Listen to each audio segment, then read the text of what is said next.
The Hustler 6BTV is, in my opinion, one of the finest DX antennas that you can purchase. I've had this one up for a number of years and I've enjoyed it a lot. One thing it does need though from time to time is some maintenance. So everything is clamped, and that being the case, the wind can shift things out of place, which is to be expected. Now, I happen to have the DX Engineering tilt antenna mount, which is great because it makes servicing the antenna a whole lot easier. All you have to do is loosen the thumb screws, lift the antenna up out of the mount, and then you can lay it right over. Now, what I do recommend is getting something to put underneath here. And I had a concrete block which seems to have disappeared. Let me go find that real quick and we'll get this job done. Looks like my lower tube is bent as well. May have brought it back into position.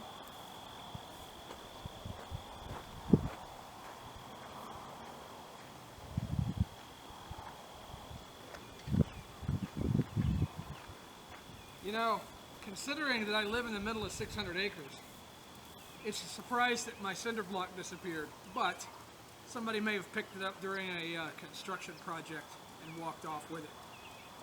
So, I'm going to use the bumper off of an ATV I've been working on.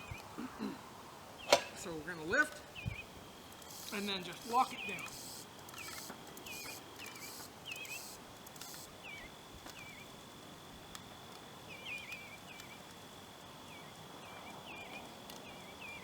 Perfect.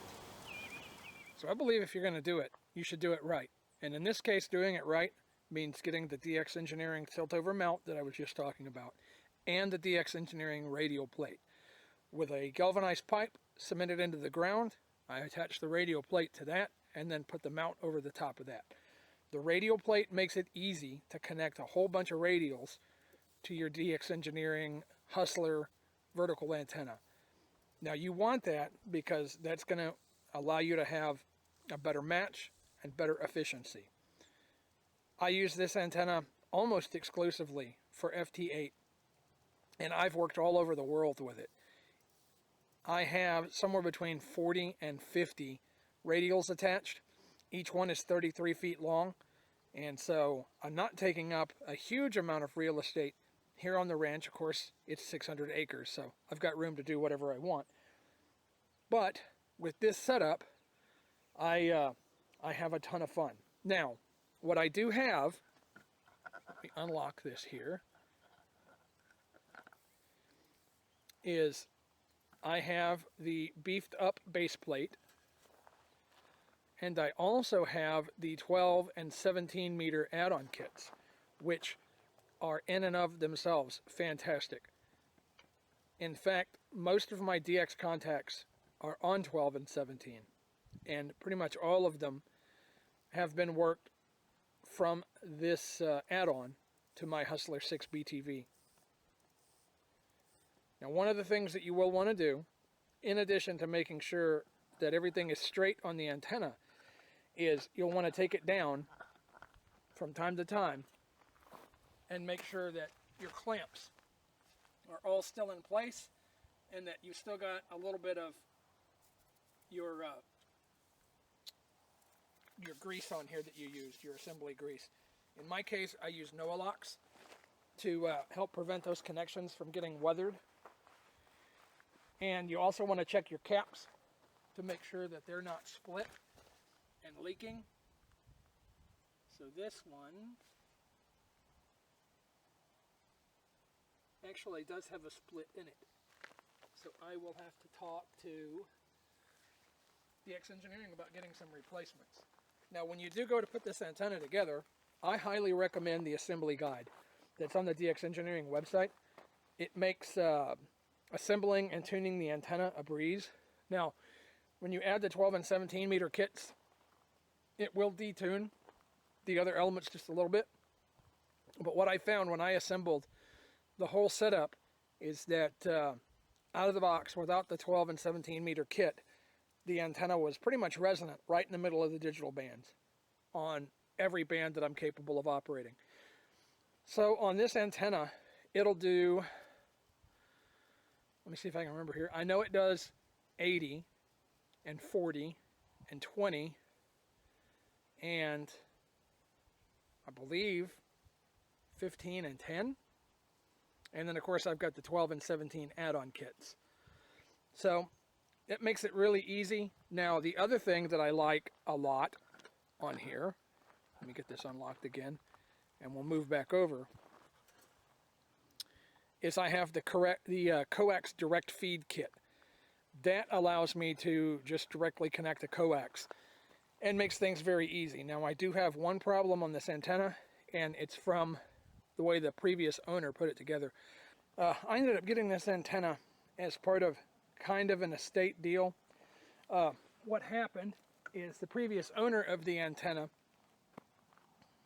was a licensed amateur radio operator, and he had gotten divorced from his wife and moved back to his home country in Eastern Europe.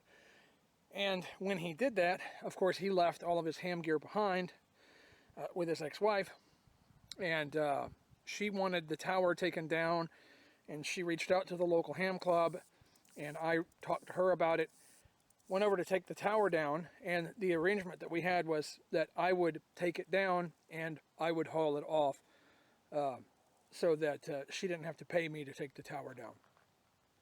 And so when I did that, she said she had a whole bunch of ham radio equipment as well that she was wanting to get rid of, and so I paid her for that and ended up with several truckloads of equipment. He had sold off pretty much all the transceivers, receivers, transmitters, all that stuff, but there was a lot of station equipment left over, and this 6BTV was part of that. So the bolt in the bottom of the antenna that screws in to hold the wire into the feed point, apparently when he put that together the first time, he had not used any kind of stainless steel anti-galling agent, and so when I went to take it out, it almost stripped, and I got it back in there, but it's in bad shape. So it's one of those things where I'm not going to take it apart again until I'm ready to replace it. I do need to reach out to DX Engineering and get that part. I suppose I should do that when I reach out for replacement weather caps as well. Other than that, the antenna has been fantastic. Everything I have purchased from DX Engineering in their aftermarket antenna, like their accessories, has been just wonderful. I highly recommend them. Give them a try and see what you can get. I think you're going to be pleasantly surprised. This equipment has been in place here in the Texas heat for, gosh, I would say at least 2 years now, and it still looks like the day I put it in. One thing I do recommend is to get an anti-galling compound for the stainless steel nuts and bolts that you're going to use to connect your radio wires to the radio plate. If you don't do that, your fasteners will probably gall and you'll have a really hard time getting them back apart. So now that I've got this down, I'm going to finish checking it out to make sure that everything is good, and if everything checks out, we will put it right back in the air. So let's get started on that. Okay, so what we're going to do is we're just going to work our way down the antenna, checking to make sure that everything is still tight. See if we have any other damaged weather caps.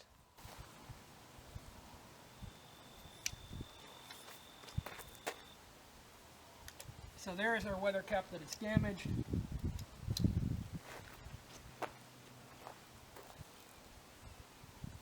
You can still see a little bit of a bend in this lower tube, which is not surprising. During this previous year, we've had a couple of instances where we had very high winds, sustained 80 plus straight line, and It really wreaks havoc on everything out here. So, that being said, I think we're ready to raise the antenna back into place. So let's go ahead and do that. Yeah, I can definitely see that bow in the lower tube from here. I may have to put that on the tubing bender at some point and get it straightened. Alright, so to get the antenna back in the air, all that we need to do is lift it and just walk it back into place. And then when you get to the point where you're right here, you lift it, seat it into the notches, and then tighten your thumb screws. And that is it. That does the entire job. I will have to rebury a couple of my radial wires. They've come up out of the gravel. Fortunately, being here in Texas, it is so dry that I don't have to worry about them corroding as fast, but also they don't end up burying themselves in the ground, and I have to do that from time to time. I've got a big pile of pea gravel over here about 200 feet away, and I bring in several front end loader buckets of gravel a year and rebury all these wires as they work their way out.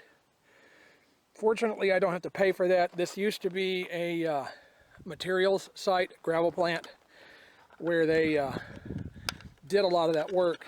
And in fact, let me kind of turn you this way. You can see over there, that is not gravel. That is a pile of what they call oversize. So basically they have a rotary sorter that has ever-increasing holes in it. It dumps out the sand first, and then it dumps out the rocks in graded sizes. And whatever's left at the end is oversize. It comes out of the tube, and they would take and pile it up here on site. That's one of several piles that I've got out here. I've got another 2 piles that are probably 2 or 3 times that size.